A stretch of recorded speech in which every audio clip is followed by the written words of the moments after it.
Here we will learn how to write a response letter for a bill. Start in the district office folder. You've been assigned a certain bill you need to respond to, so first we want to check to find out if there is already a letter written. Go to Response Letters, 2009, and look for your bill. So for example, if you were assigned SB 435, there's already a folder on this. And you can see there's already a response to this.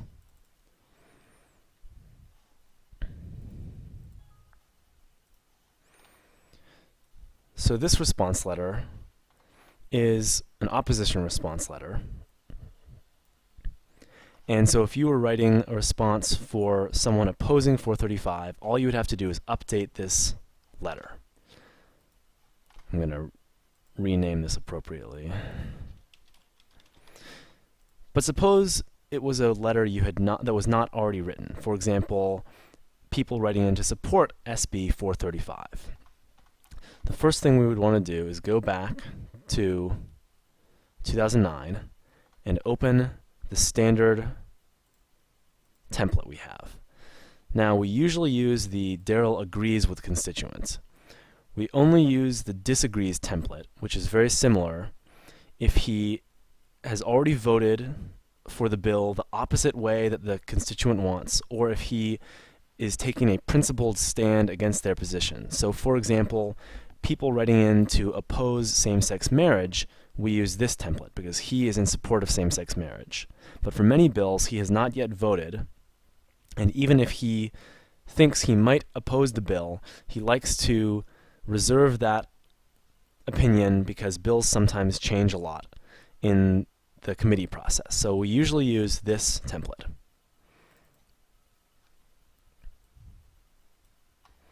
Okay, so everything orange in here needs to be replaced with information that you will look up. So we're going to put in here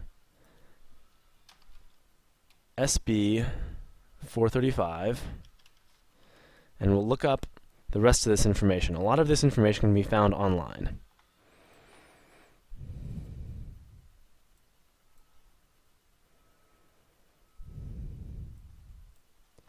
So we're going to go to the Bill Search website. You can type the URL in as leginfo.ca.gov.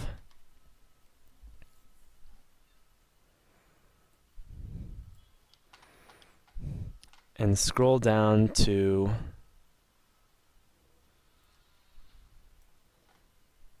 the bill information. We'll leave this in the current session and type in just the number, 435. And we're looking at SB 435, so we click on this. Okay, so the author, you notice on the back page, the author was Pavley. So we'll fill that in here.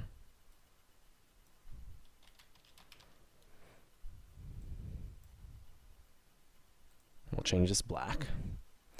Okay, now you need to write a summary of the bill.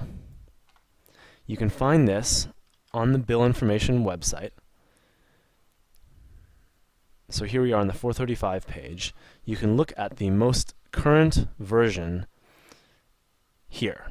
This is the original version. This is a more current version. So we'll look at this. And there's a legislative digest here that explains it briefly. So we can see here that existing law provides for certain things. It says here that it exempts motorcycles from getting a smog check. This bill will make some changes. It will require certain motorcycles to get smog checks. So there might be some more details, and you would have to read this a little more clearly, but for the purposes of this tutorial, I'll just write that in.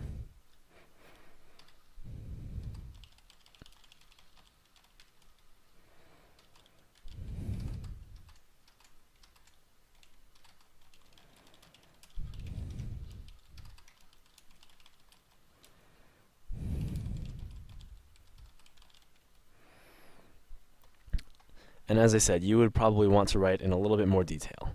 Next, If he has already voted and wants to or wants to take a stand, we'll fill this in. So let's check to see if he's already voted. So this is the bill text. Once again, we'll go back. We'll look down here. Here are votes. It has been voted on twice in Senate committees. So let's open the first one. Steinberg is not on here, so he's not in this committee. He's not in the yeses, nos, or abstaining. So we'll look back at the second one, and he has not voted on this either in this committee. So we'll leave this blank.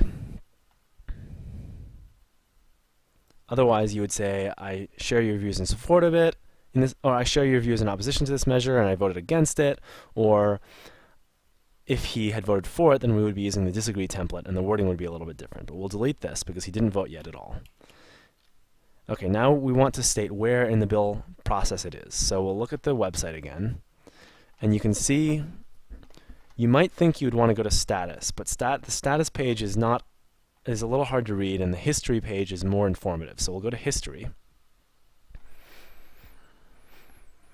Okay, so it goes from the oldest up. So you can see here the bill was introduced. Here it was moved to the Committee on Transportation and Housing. Sometimes you may have to ask around or look online to find out what these abbreviations stand for. It was set for a hearing. They amended it and re-referred it to themselves. That committee passed it. That was the first vote we looked at. And they referred it to the Committee on Appropriations. It's set for a hearing. It is now on the Appropriations suspense file. So that can mean a number of different things. That can mean that the bill is dead, and that's just a kind way of killing it rather than officially voting it down, or it might mean that they plan on taking it back up. So we will put in here, it is currently in the Senate. Now, it would be a good idea to call the bill author, Pavli's office, and find out what's going on with this bill. If it is just temporarily on hold, or if it has kindly been killed. Because if it's dead, then you might want to write something more like this.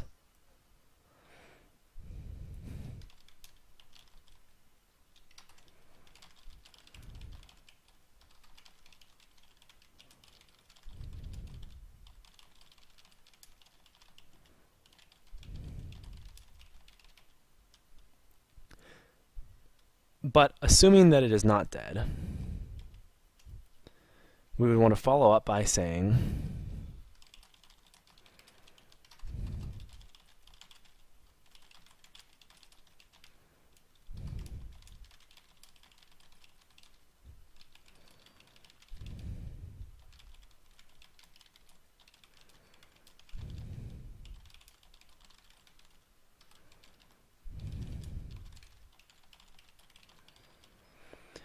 and this is true. Bills can change quite a bit as they go through the committee process.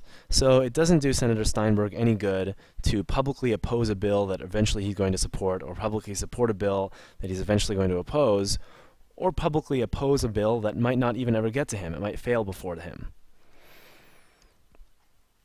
And now we're done. Sometimes this process will take a little longer if you have to do more research to figure out what the bill is actually about, or if you have to do more hunting to figure out what the status of the bill is.